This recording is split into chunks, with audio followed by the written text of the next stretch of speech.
What is up, everyone? This is Flash from Flash Hobbies, and today we're doing a special unboxing here.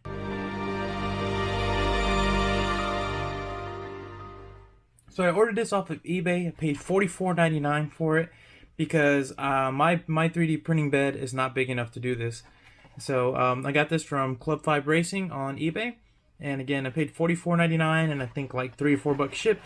I actually got here really fast. Have not looked at this since I got it. I wanted to unbox it in front of everybody just so we can see it together. So we'll go ahead and remove all the tape that they put on. Came very well packaged. Now we'll say the quality on this is actually really nice. The 3D print quality is good. It's actually got very clean lines. Actually much better than the printer that I would use. I can see where the supports were at. But other than that, he did a pretty good job of hiding everything out of sight. And then, of course, it comes with the strong magnets because it eliminates the body post in the rear. Look at that. That's awesome. And they're really strong. Got to really pull on it. So, when I bought this truck, I thought it was absolutely scale. I thought it looked really nice, looked great. But the one thing that kept nagging me was this rear bed. I cannot stand when RC trucks have a little bed like this where... you know, a lot of people put wheels and stuff back here, but I don't. You're paying so much money for this truck, and this really takes away from the scale factor, and I'm really hoping that this fixes that. So before we install this, like I said, this does come with your magnetic mount that's going to mount to the underside of the body, and it's actually going to mount with these magnets on top. He does supply all the screws that you will need for this project. So we're just going to use this little X-Acto knife just to cut out these little 3D printed pieces here. And again, very nice quality. I'm pretty sure we're going to use the screws to hold these magnets in place. These look like rare earth magnets. Here's the other 3D piece. So what this is going to do, this is going to mount onto the rear shock post.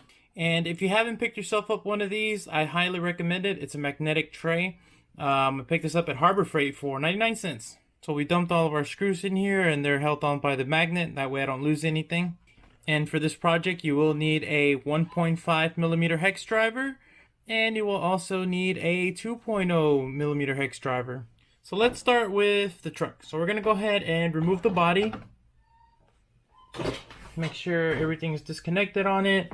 Next thing we're going to do is we're going to take off this rear shock post. And it's very interesting that he does sell this and it doesn't include instructions. You know, it'd be very easy to just include a sheet of paper telling you a step-by-step instead of just trying to sit here and figure it out for yourself. But that's for another story. Okay, now that we have those two screws removed, we're going to remove the rear shock post. Okay, and for the next step, we're going to be installing this little bracket. So what you have to do is there are two screws, one here and then one on the opposite side. And I believe you just have to remove one.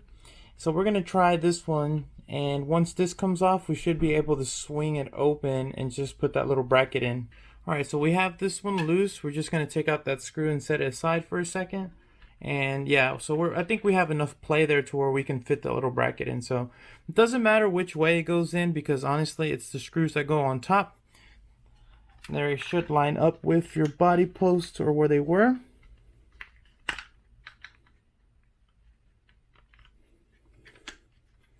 Yeah, so now that they're in there, just slide it all the way in and it should sit flush with where your body post was. We'll go ahead and put that screw back in so that everything is nice and tight here. Okay, and for this part, we're going to want to use the next 3D printed piece. I already started putting the screw in there. You're going to want to make sure that you put it on the side that's countersunk and not on the side that is flat. I don't believe that it matters what orientation this goes in. This is personal preference, I believe. Again, we do not have the instructions, so we're just going off of guessing here, but it seems to be the way that it's working. And then we're just going to screw it in, make sure that it screws in all the way and that it sits flush, and then that it actually sits on that little mount that we put underneath. Alright, so that's fully installed. Next thing is the body. Okay, so I'm assuming these are not centered, so they're a little bit further back, so I am left to assume that the body will go on like this. So the first thing that we're going to have to do is we're going to have to remove our roll cage, and then we're going to have to cut into the body.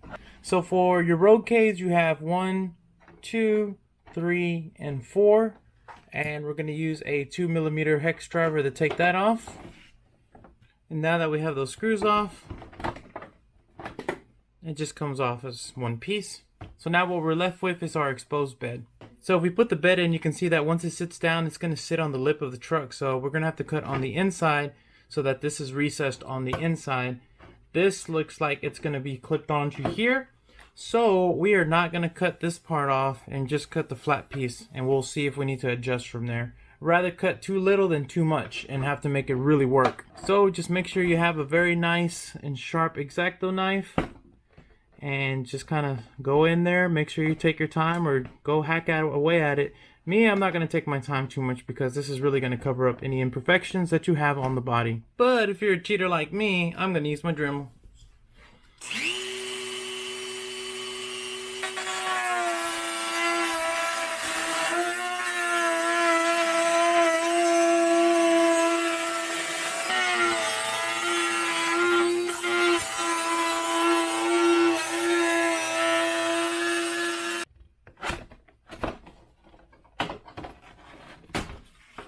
Okay, so after we have removed all that, let's go ahead and do a test fit. Perfect so far.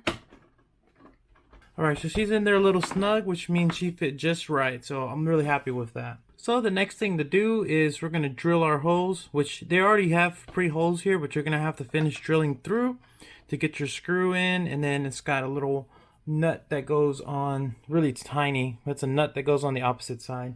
So we're going to go ahead and pre-drill this first hole and just see how it looks.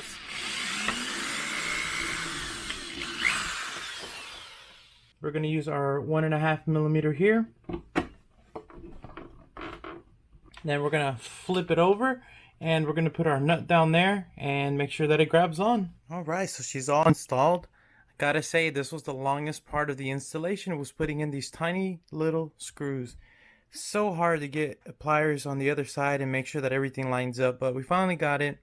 All of these are in, and then of course they give you two big ones that goes into this on the other side, and they're held on with nuts as well. There's one right there and there's two, so it's actually held on to the body. So this thing is really rigid. I actually feel like it stiffened the body a little bit from the back. So the final step to this is just basically put the roll cage back on. That's optional though. If you like this look, then you're pretty much done at this point, but I want to go ahead and put the roll bar back on. Alright, she's totally done. I think this looks absolutely amazing. The truck looks totally different now. Now this is definitely the scale look that we were going for.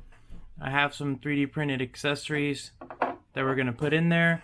Got a cooler, got a little tank, got some other stuff that's going to go in the rear. Just got to figure out how I'm going to mount it in there. Probably going to hot glue it or something like removable double-sided tape or something like that.